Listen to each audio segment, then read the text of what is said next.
Yacht ish a adair hersinisha, Kitlichin inishla, Twihiglini bashichin, Tabahadishe, Badanidishnella, Tentadis aha, Ohudi til de Nasha, Shema A. Angelina Harrison Willia, Shaja A. Bahi Harrison Jr. and Aunt. Hello, everybody. My name is Adair Harrison, and I am from Rock Point, Arizona. I come from the Red House clan, and I am born for the Water Flows Together clan.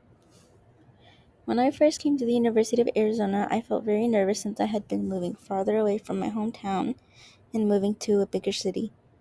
I came to the U of A not knowing anyone nor having any family nearby, so the first semester made it very difficult for me to be more motivated in school. I went throughout half the semester not knowing that there were any resources available for Native American students, but soon I enrolled in Diné language classes. There I thought I was going to meet other students like me and hopefully make some friends.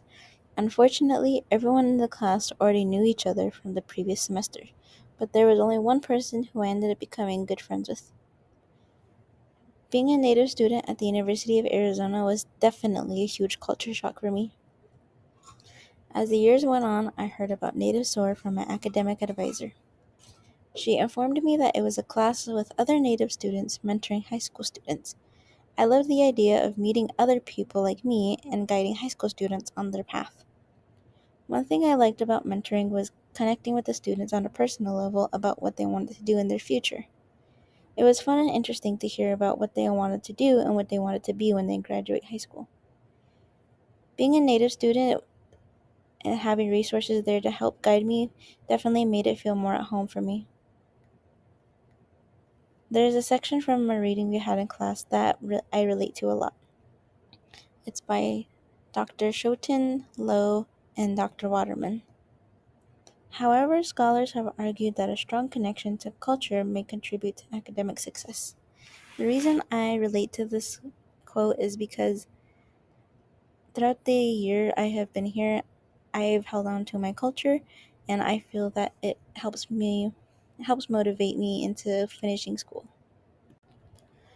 One thing about me when I first came to the University of Arizona was I wasn't very educated about the tribes that surround Arizona, but being a native source did educate me a lot.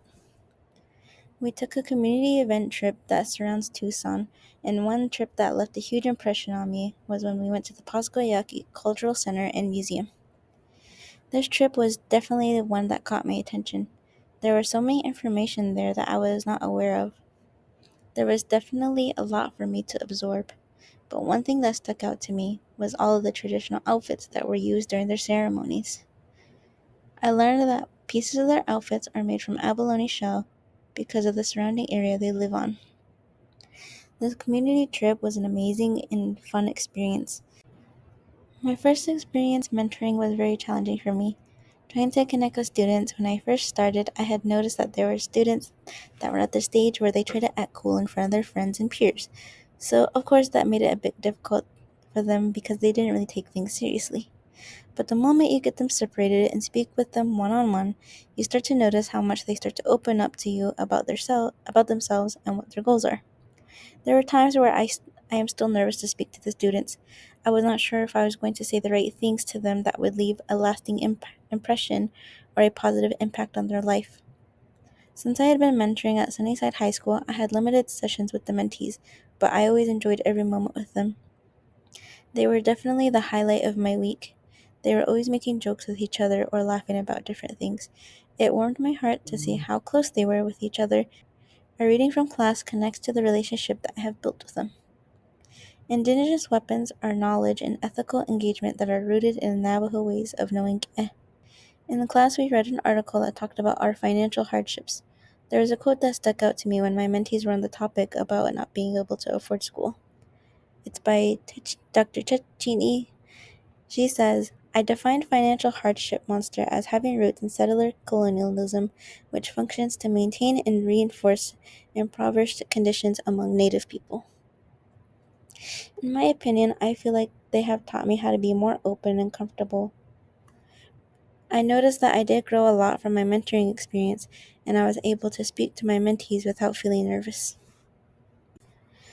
Other than mentoring, I have found a lot of good best friends who I made a great connection with.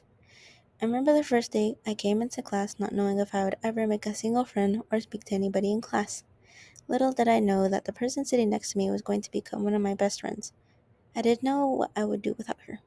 Finding friends in college is certainly a difficult effort. It is either going to be a success or somebody who just comes and goes.